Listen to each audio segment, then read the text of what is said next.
Welcome to Camp Podcast Piano Talk. I am pianist Eunmi Ko and I serve as president of the Contemporary Art Music Project or CAMP. CAMP is an organization that promotes innovative art music and collaborates with composers and performing artists. One of many activities we do is our podcast series. Our hosts explore a wide range of topics from marginalized composers in the music history to current collaborations. Piano Talk brings you new piano repertoires and composers who wrote them. Tonight, I am your host, and I'm delighted to have composer Anthony Green. Hi, Anthony.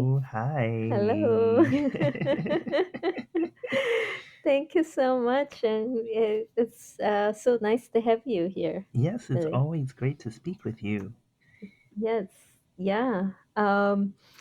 I actually have an odd question. Actually, I was wondering because you're Anthony R. Green, right? Yes. So, what's your middle name? Oh, my middle name is Rashawn. It's Rashonn. Oh, Yeah. cool. Yeah, because I just realized I never asked you. Yeah, it's came to my mind. It's Oh, like yeah. I should ask and I should know the middle name. Well, Right. it's not necessary, but yes, but I like to go by Anthony R. Green because Anthony Green, there are so many Anthony Greens out there, and there are Right. even two other Anthony Green composers. And there's an Anthony Green. There are two Anthony Green pianists as well. Mm. One of them is an older man who taught one of my friends, and that same friend premiered a piece of mine. So on his Ooh. bio, he writes that he studied with Anthony Green in England and premiered a piece by Anthony Green. But it's two different people, and nobody Right. knew that it was two different people. And Right. yeah, it's crazy. So the R just makes everything very clear. Right. Yeah. Yeah, and that's why I thought I should ask. Hmm.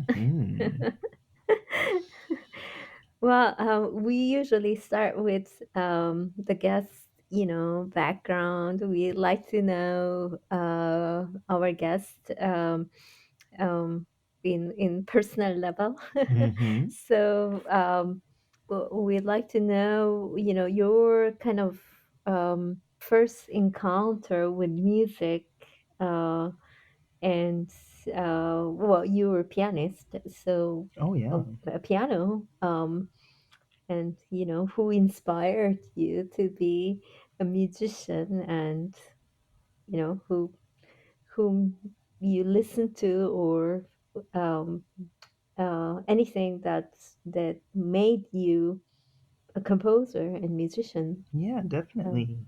So when I was in kindergarten, there was a piano in the corner, and my kindergarten teacher used to play some simple melodies, and I would look at his hands and listen to the music, and then I would play the melodies back. I would figure out mm, how to play them. And he told my mom that I have a talent and mhm, it's worth exploring. And my mom used to take me to church growing up every Sunday. And when I was in church, I used to hear fantastic church musicians, and I was in the choir, and I would play light percussion instruments, and I would do quite a number of musical things. Also, when I was in elementary school, one of my elementary school teachers noticed that I liked to play piano, and there was a piano in the classroom there as well. So she used to have me play something every day after the students came back from recess. And sometimes I was really frustrated because I didn't know what to play, but mm, honestly, that was one of those exercises that I didn't realize would shape a lot of who I became because I was forced to think on the spot, every Mhm. single day Mhm. as a child. And I had started taking lessons with a local teacher, and she quickly said that I was above everything that she usually teaches because she usually taught very, very beginning piano students. And so I then switched to a teacher who specialized in jazz. And I liked the lessons, but I still didn't feel as though it was a good fit. But then I was in the Providence Public Library, the Rochambeau branch, and I saw somebody reading some music that looked like, I think it was Albanese, maybe Mio. And Mhm. I asked her what she's playing, and we got into a conversation. And she said that she studies with a teacher really close to the library named Susan Kelly, and that I should check her out. So I started taking lessons with Susan Kelly, and she became my primary piano teacher as a child. Mhm. But during our lessons, she also taught me music theory, and she recommended that I go to chamber music camp, and that particular camp was the Apple Hill Center for Chamber Music in Keene, New Hampshire. So when I went to chamber music camp, I would play chamber music. I've played the Dvorak Quintet, Mio Mhm. Trio. I played Bach's Musical Offering, the Kegelstadt. Mhm. Um, just so much wonderful chamber music. And Mhm. sometimes I would have friends during our downtime. We would all sight read chamber music together, which was really fun. And I ended up composing some stuff while I was at the camp. And I composed music for my friends and for my family. Uh, People knew me as the piano person. And and I think at that time, just the knowledge of being able to major in composition wasn't strong. So everyone expected me to become this great pianist, and they said you should Mhm. major in piano. And I applied everywhere for piano, and I got in to most places that I applied. And I started a piano major, but quickly realized that that composition was really the place for me. It was in my freshman year. I would hang out with all of the freshman composition majors, and one of them saw that I was writing an opera and heard some pieces that I wrote for some friends, and basically said, "Yeah, I think you should double major."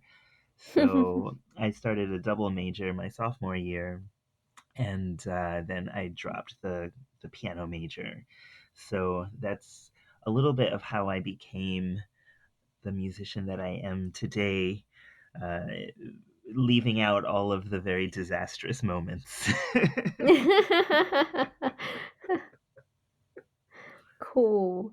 Well, you said there was something missing when you were taking this jazz piano lesson, and what was that? What did you feel not complete or not satisfied with? Yeah, I think there was this element that wasn't challenging enough, and also it wasn't satisfying enough. I think that the teacher was great, but in the same way that people don't like Brussels sprouts or beets, I just didn't really like playing jazz somehow when I was growing up. So, and that is no indication that I don't like jazz music. I think Mhm. jazz is a great form of art. I think I might not like it because I know I'm really bad at it. So, I mean, I don't like playing it because I'm really bad at it, but I do love listening to jazz, and it's such a powerful, powerful genre. Yeah. Well, I mean, probably it's similar question when you kind of go towards to being a composer rather than a pianist, there's something also you felt that it's not quite, there just to be a pianist. I mean, it's not quite satisfying Yeah. just to be a pianist. Yeah, definitely. And I think this comes from my creative nature. So when I was younger, while playing the piano and composing, I took some clay classes. My mom encouraged me to enroll in local clay classes at Rhode Island School of Design. So I grew up in Providence, Rhode Island. And I also loved to knit and to crochet and to cook and to do macrame. I dabbled in bookbinding, in needlepoint, in cross stitch.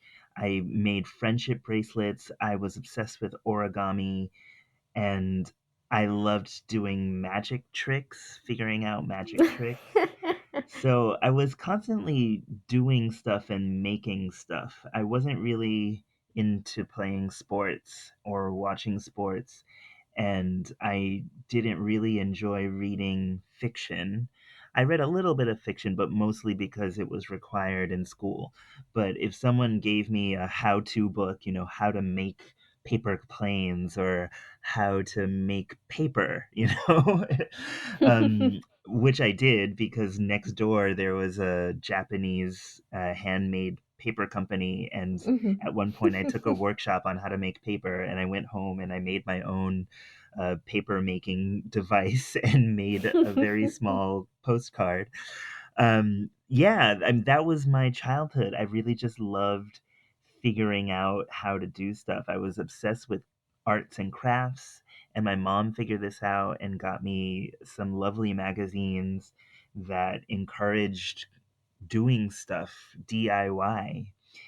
So when you combined this curiosity for making stuff and figuring out how things work, and you combine that with music, I think that's what makes a composer.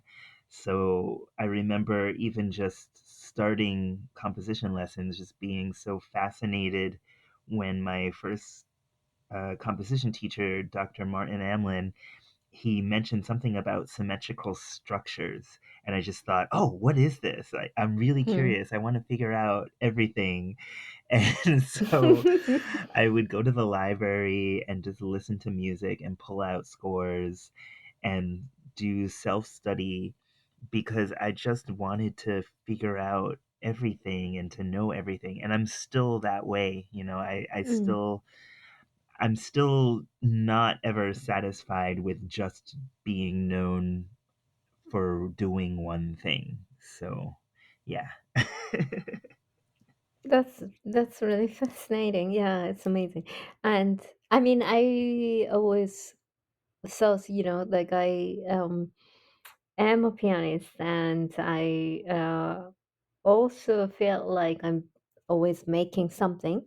Mm, Um, I mean, I learn pieces that's composed, but to make that, to bring that to life, that I always felt like I have to find out something, um, and I always have to kind of create something, create logic, and create kind of musical sense mm. to present as performing art. Definitely, yeah. And as someone who has composed for you, I think the way you bring life to music is much more professional than I could ever do.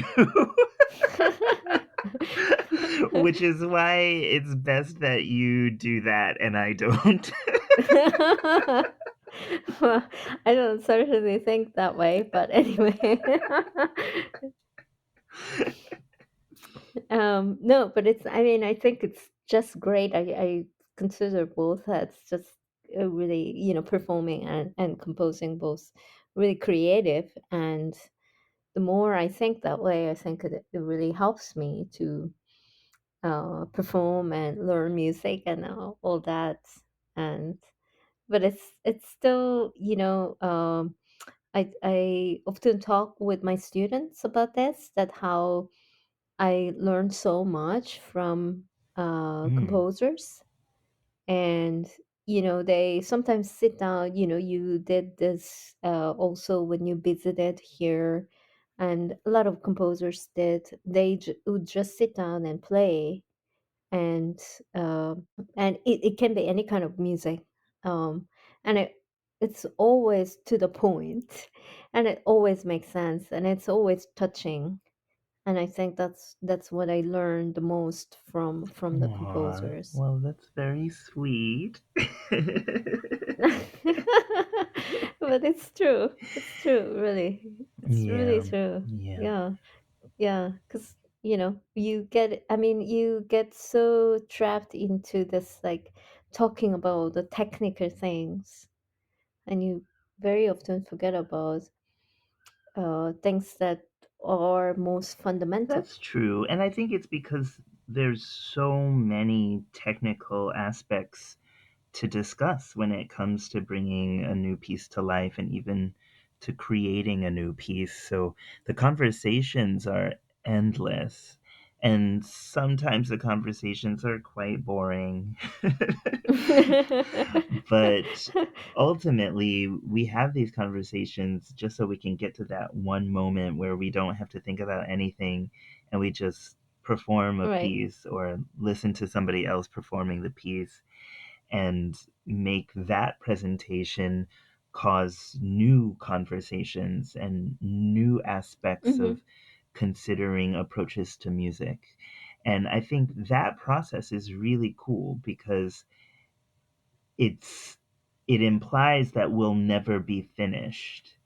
And so we Right. hear quite often, especially from conservative listeners and conservative performers, that new music always sounds the same and that composers are just scraping at the bottom of the barrel and stuff like that.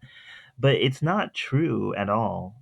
I think the reason why people think this way is just because their mind is closed off to accepting new Mm-hmm. forms of thought and new forms of approaching music. And they have this fear that if they let too much in, then anything goes, and their very narrow definitions of music will be challenged to the point where they have to change who they are.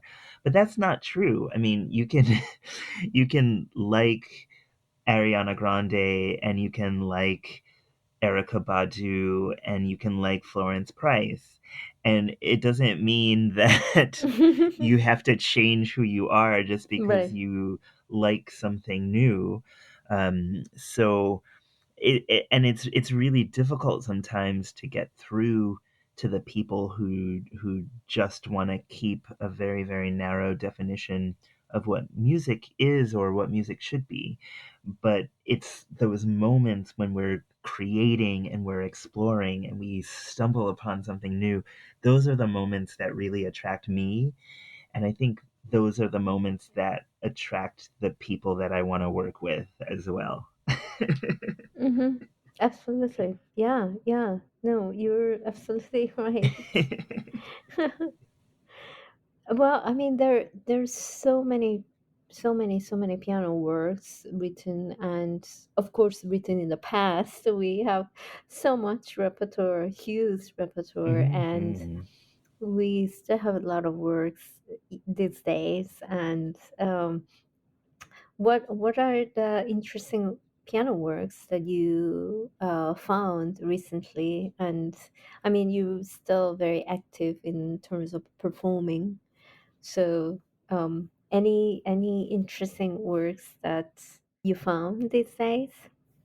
Well, recently or just throughout my research? Oh, just recently, because I think if we talked about like throughout your, your life and research, and that's gonna be like we will have to talk about it overnight. So, right, just yeah, we'll stay in these days. Yeah. Well, let's see. I would say a relatively recent piece that I think is fascinating is a sonata by Wynton Kelly Stone Guest. He was a student at Boston Conservatory, and I'm pretty sure he wrote the piece when he was a student there. But now, if I remember correctly, he resides mostly in Portugal, and the piece is just fascinating. Mm, It has these very romantic approaches to pianism, but it's solidly a contemporary piece. And I'm always fascinated by these juxtapositions, mm-hmm, especially mm-hmm, just being a pianist myself and loving Chopin and the way that Chopin feels. So that piece definitely spoke to me in a big way when I came across it. And then practically any piece by Jessica Mays, I am just infatuated by. And she also is a fantastic pianist. So she writes very well for the piano. Um, and she has such a wonderful and unique sound world. So mm, she's developed what I think is her sound, and I always am fascinated when composers really develop their voice and explore within their voice and have a signature sound. So, yeah, I think those are. I didn't name a specific piece by Jessica Mays, but she had these rhythm etudes that she displayed on Instagram, and so they're just really fascinating gems, and I want to play them, of course. And I'll also mention Recline by Montati Masebe. Montati Masebe is a wonderful composer in South Africa, and Recline was composed for the Castle of Our Skins Black Composer Miniature Challenge, and it was one of the few pieces that was it's actually for piano and viola, but the viola part is just knocking, so the piano part is quite I see. prominent, and it Mm, almost feels like it could be performed as a solo piano piece. But Montati has the pianist play the opening measures with just the index finger, and it starts out slow and it gets faster and faster and faster. And for me, it's this exploration of innocence, and it symbolizes development and how life, even history, just speeds up and speeds up and speeds up. But it's firmly within this South African sound and rhythm structure. mm. And when you hear it, it sounds like it's in a completely different time signature than it is, and I'm just so Wow. in love with this piece.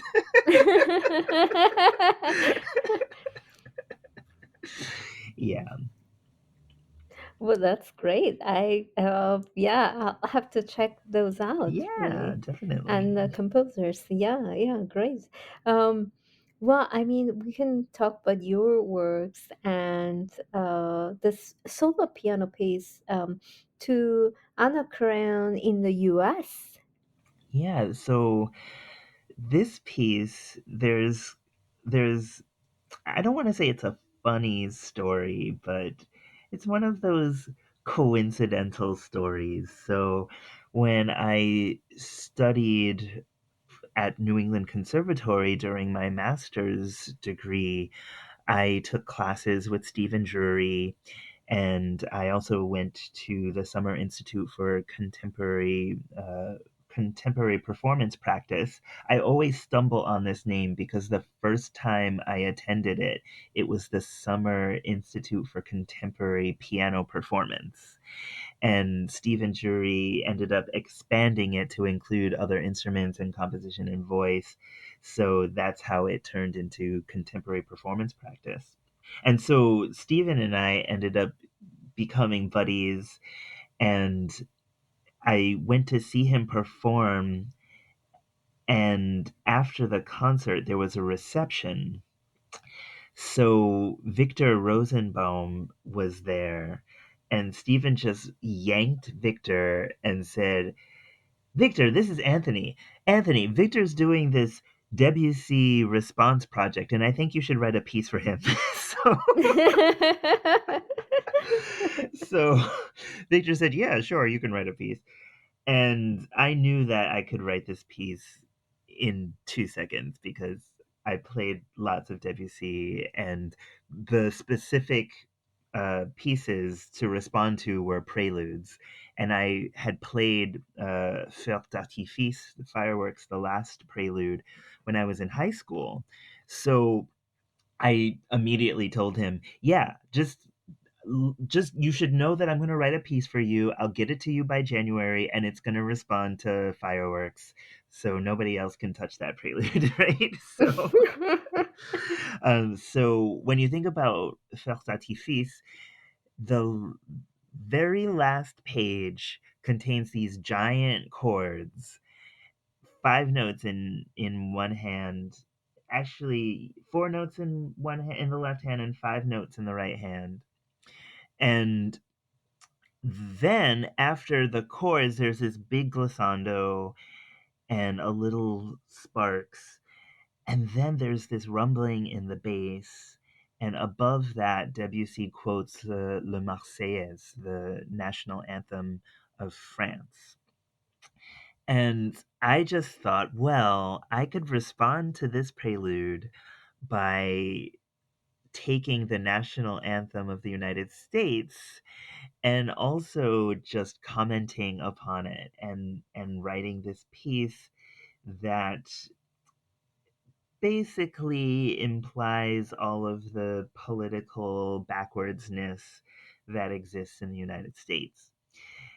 Even starting from the fact that the national anthem is the tune of a song that was sung during drinking rituals in a high society boys club from the UK. so so that tune is called To Anacreon in Heaven. And that's why I named the piece To Anacreon in the US. Yes. so so basically what this piece does is it has a rumbling in the bass, and I apply all sorts of permutations to the national anthem, and then I apply my own melodic commentary, and then the very last chord is the chord that Debussy would have composed if the chord sequence in Feu d'Artifice would have continued. So everything about this piece comes directly from Debussy, but through my own compositional voice and my own political voice, especially through my voice as a Black person born and raised in the United States. Great. Well, let's listen to the piece.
This was to Anachron in the US by Anthony Green. Yay. Yay. It's so powerful. And, I was talking to someone else, some other musician today, and how about, how powerful music is, really. Definitely. Music, it has a way of communicating very complex ideas and philosophies. And I think all art does this. Dance does this, Hmm. architecture does this, visual arts does this, and performance art does this. And music does this in its own unique way. I think mostly because of the temporal nature of music combined Hmm. with this um, with the association of pitch and register and rhythm. Music has this ability to increase your heart rate and then automatically kind of leave you breathless, but Hmm. then slow down and force you to concentrate.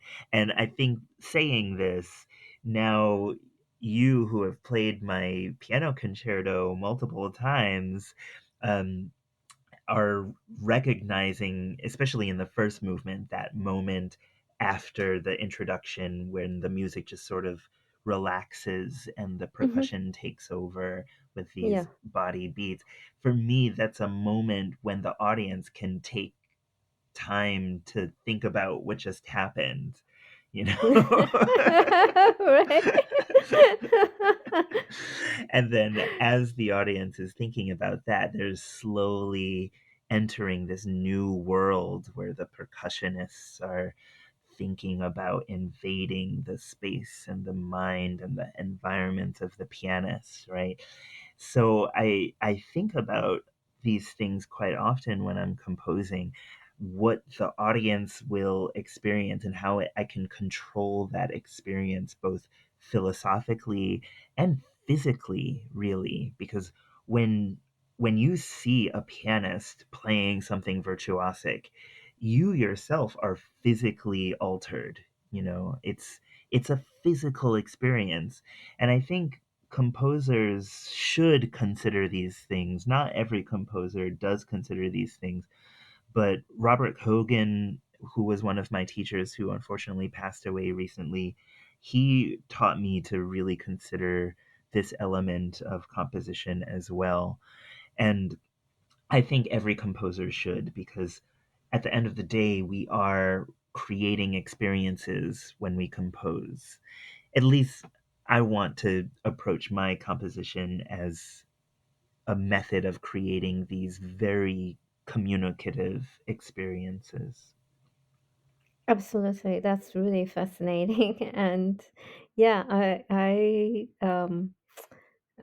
talked to my students about it. I often talked about it, and that you really have to think about your audience, your listeners, and that your goal is to move them and touch them and give them new ideas. Exactly. Definitely. Yeah, and whenever I perform solution, that's how I feel. It's just really powerful piece. Thank you. Yeah, yeah. The power can't exist without you, so. Oh, thank you. um, but this beautiful beginning of the second movement, actually, that you talked about this, giving time to the listeners, and kind of reflect and react to what's happening to the music currently. Um, and I always found the second beginning of the opening of the second movement, it's just so soothing. It's almost like seducing in a way. It's like so deceivingly deceivingly sweet and comforting. And then like whatever happens like later, it's just so um shocking. Definitely. Yeah. And that movement had to start that way because if it didn't start at that level, then the very last moments of the piece wouldn't be as powerful. So the journey is extremely important for me, but also what the symbolism of the pieces that I compose, especially the concerto, I think that informs much of my musical decision making. So when I started to think about how the second movement should become, of course, I envision quite a number of different ways that people can interpret this opening. Um, Mhm. but when you think about the overall message of the concerto, basically being this woman who is navigating all of this crap and Mhm. still coming out on top and controlling everything. Well, there are moments in this woman's life when she has to be patient with men who think that they know everything, but they don't. Mhm. So a part of what I was going for with the opening of this second movement is that it's when a woman is just extremely patient Mhm. with either a stupid man or a group of stupid men.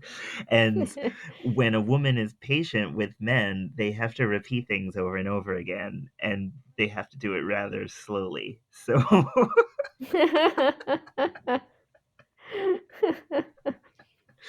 yeah. That's great. Great.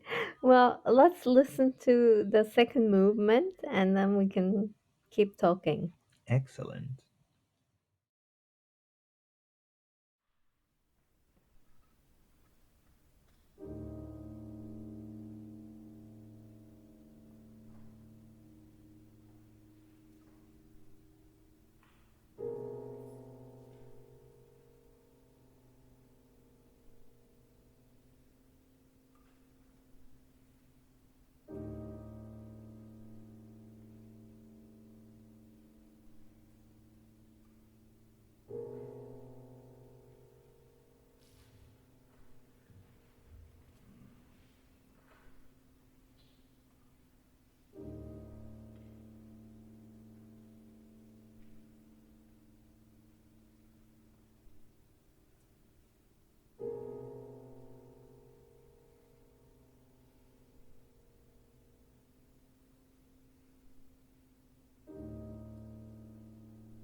It was Solution, the second movement, by Anthony R. Green.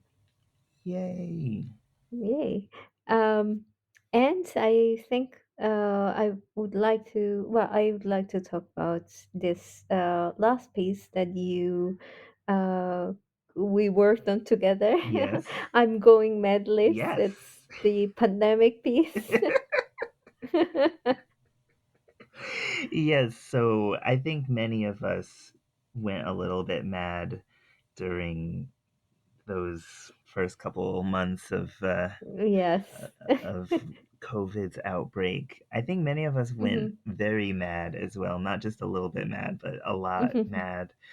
I'm not sure if I went mad, to be honest.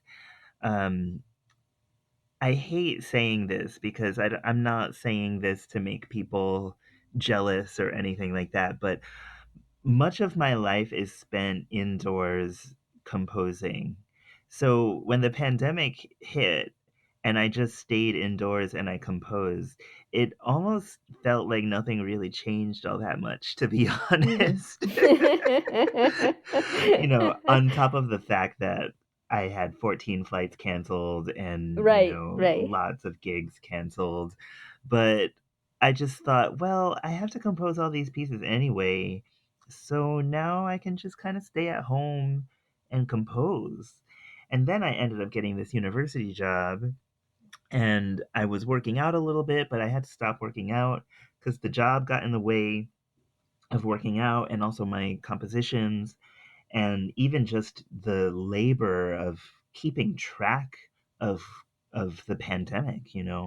I Mhm. would wake up and see how many people had died, see those numbers rising, knowing that those numbers were completely off because it's impossible to track every single person who had it. Mhm. And even just listening to some of my friends who basically said, "Yeah, I'm sure I had it twice, but I wasn't counted because I stayed home and I had all the symptoms, but nobody really knew, so how could I be counted?" And just all of these stories, everything just piled up on to each other and made me busy, but in a completely different way. So perhaps that was a little bit of how I went mad. I enjoyed the ability to just stay home and compose, but then being busy in all sorts of other ways, and they were all digital because we couldn't leave our houses. And then the place where I live, it's all open. So in terms of sound traveling, there's really kind of no space in the house to have a completely silent room. So sometimes if my husband was on a meeting and I was on a meeting, there was lots of overlap and Mhm. I would hear everything that he was saying, and sometimes the sound settings wouldn't work, so he would have to not use headphones, and I would be downstairs in a meeting and I just couldn't hear anything, or I needed to record something and then the phone would ring and it would ruin a take. So just all of these types of madnesses happened. So when you asked me to compose a piece, not only was I thinking about madness, but as soon as I started thinking about madness, that made me think about one of my favorite things to do as a child, which was Mad Libs. And that's what gave me the idea to create a score that was basically a Mad Lib. And I'm not sure if this has ever been done before. It could have been, to be honest, because composers do all sorts of kooky things, Mhm. but I like to think that I am the first composer to create a Mad Lib score. Right. Especially one that has three languages. So it was great working with you on the text and getting the Korean version of the text, and then I made the Dutch version, and then there was the English version, of course. And I'm so glad and honored that it's a part of a project that has equally kooky pieces. Mhm. Because, sometimes I write a kooky piece and then it gets performed on a program with Chopin, Mozart, and I Right. just think this does not work.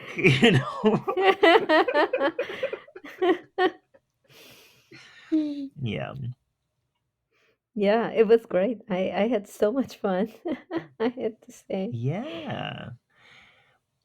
And was this the first time that you had to raise your hand and pretend to type?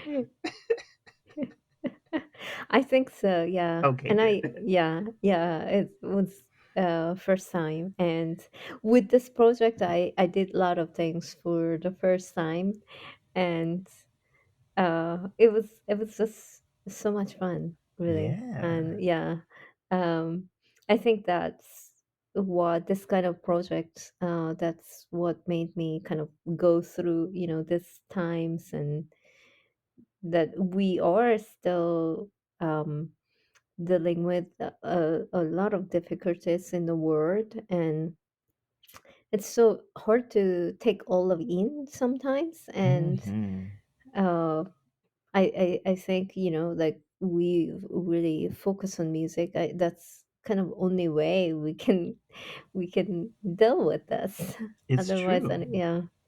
It's very true. I think if we spent all day, every day thinking about how much injustice there is in the world, Mhm. then we Mhm. would be permanently in a state of madness.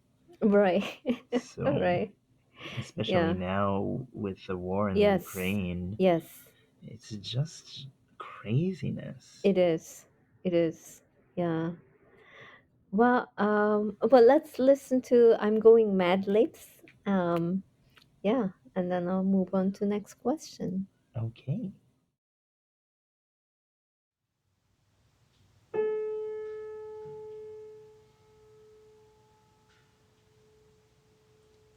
나는 내 간에 있는 동굴에 산다.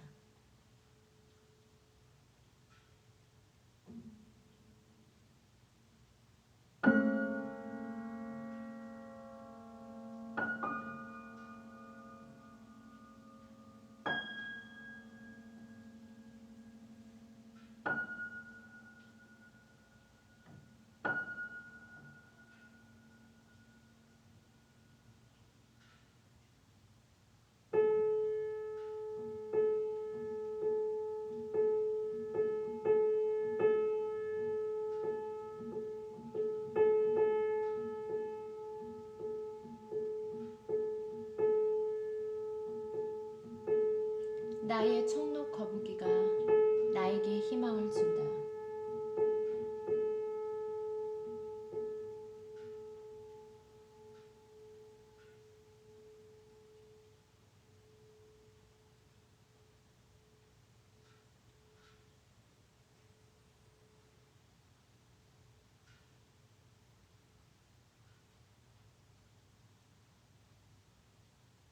언제 나는 부탄으로 돌아와서 목련꽃 내음을 맡고 미역국을 맛볼 수 있을까?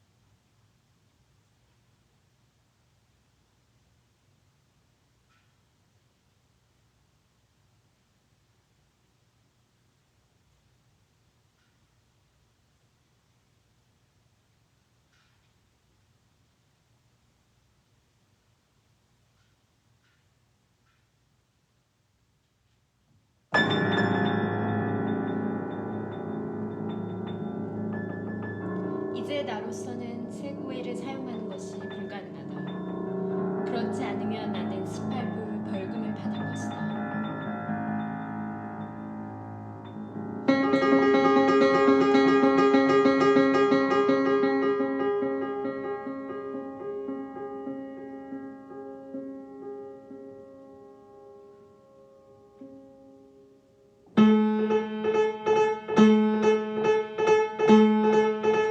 경찰은 변덕스럽다. 그들은 그 죄 없는 사람을 청소하지 않았어야 했는데.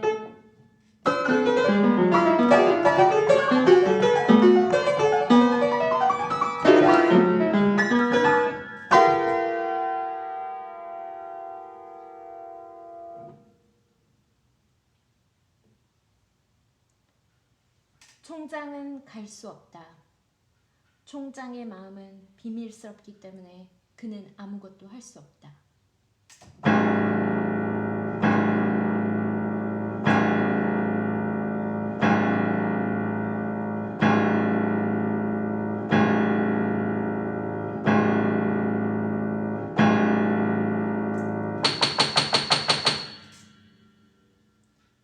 언제 나의 과학자는 다시 확대할까?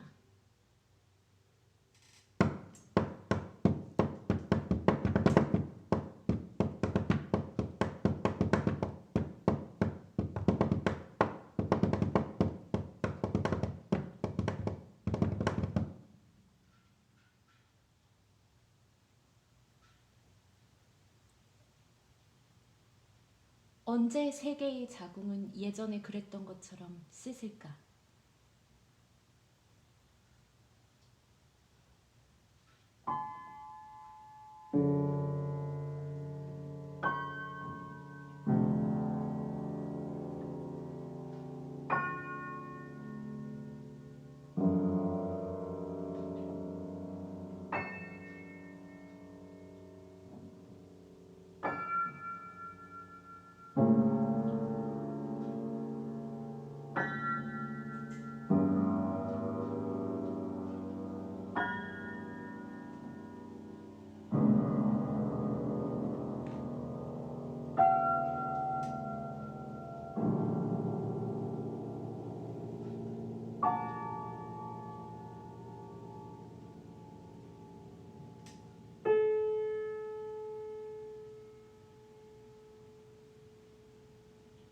우리 다시 예전대로 돌아가야만 할까?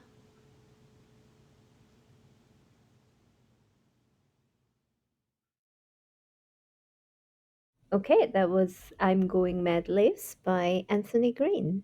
Yay. Anthony R. Green. Yes. Well, I usually wrap this up with a question that's very important to younger generation of pianists, since this is piano talk. So, I think they live in quite different time. Hmm. Um, that I always say that you are not living in this time when Horowitz was alive and when you can just go and win Tchaikovsky competition and your life is set. Yeah, It's yeah. not like that anymore. No, not at all. So what should they do? And I mean, for me, I think it's so critical to play works by living composers and make this art music alive. Hmm. And any of your advice and your suggestion would be great. Yeah, definitely. Well, I'm not sure what has been said, to be honest, because you have had this podcast for some time and you've had some wonderful guests, and I don't know all of their answers, and I don't want to repeat any of their answers. So, of course, I could easily tell everybody commissioned new composers, and I think everyone should be doing that, regardless of what instrument you play. Even if you don't play something very well, you should commission a composer.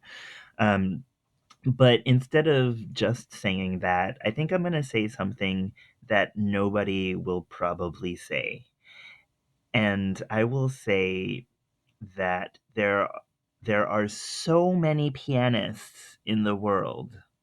So many pianists. And I really don't understand why there aren't p- piano six-hand ensembles. Hmm. I just think whoever is listening to this, if you want a marketable idea that you can make a lot of money with and have a really successful career with, grab two of your favorite piano buddies and start a piano six-hand trio and just find all of the weird, stupid repertoire for piano six hands and then ask composers to create less weird, better repertoire for piano six hands and start an ensemble. There are quite a number of piano duos out there. And then there's that group that does bowed piano, and they're wonderful with what they do. But honestly, I've never come across a piano six hand ensemble, at least not one that is playing really good music. Hmm. And the possibilities are endless, A, and B, ask any composer if they have a piece for piano six hands. I'm pretty sure if you ask 100 composers, then maybe one of them will say maybe. And if that one composer says maybe, that composer actually is saying in their head, I don't, but I can turn this one piece into a piece for piano. Right. So technically, I do have a piece for piano six hands. If No. anybody is interested in it, it's a really bad piece that I wrote when I was an undergrad, but it was performed twice, and it's lots of fun to play, even though it's a really bad piece. But I would love to spend much of my later career writing good music for piano six hands because it really doesn't exist. That's true. I mean, there's some pieces out there, There are lots but of good arrangements, I guess, but oh, like yeah. original pieces for piano six hands. I mean, even Schubert didn't write a fantasy. Maybe Liszt has something because he's always doing crazy stuff like that. But I don't think yeah, piano six hands. What's out there? Yeah, it's what it is. And Exactly. yeah, go for piano six ends. There you Yes. go. So there you go. And then if anybody really is going to take this advice, then what you should do is find three more buddies and make a two piano 12 hand Oh, nice. ensemble. Nice. Nice. I love that. I love that. Yes. Yes. Yes. Yeah. Yeah. No, it's great. And yeah, I mean, you can um play and I don't know, like push the pianos in the park and you can play this like big piano ensemble outdoor. I Totally. think it will be amazing. It would be Really. so I incredible. I think so. I love that. Yes. Yes. So, I mean, I could talk to your audiences all day about the many ideas I have for Oh, yes. ensembles, but I would say that's the one that I would love to see most. Great. Yeah. Well, listeners, you got this. So you have to, make it happen and Yeah. yeah, make it come true. So, well, Anthony, thank you so much being on the show and being such a delightful guest. Oh, my pleasure. It's great talking with you, and I can't wait to see you again Yes. and to give you a hug. Yes. Same here. Thank you. Support us by donating. You can go to our website www.contemporaryartmusicproject.org and simply click the donate button. Help us continue our podcast, festival, and other exciting projects. Thank you for listening.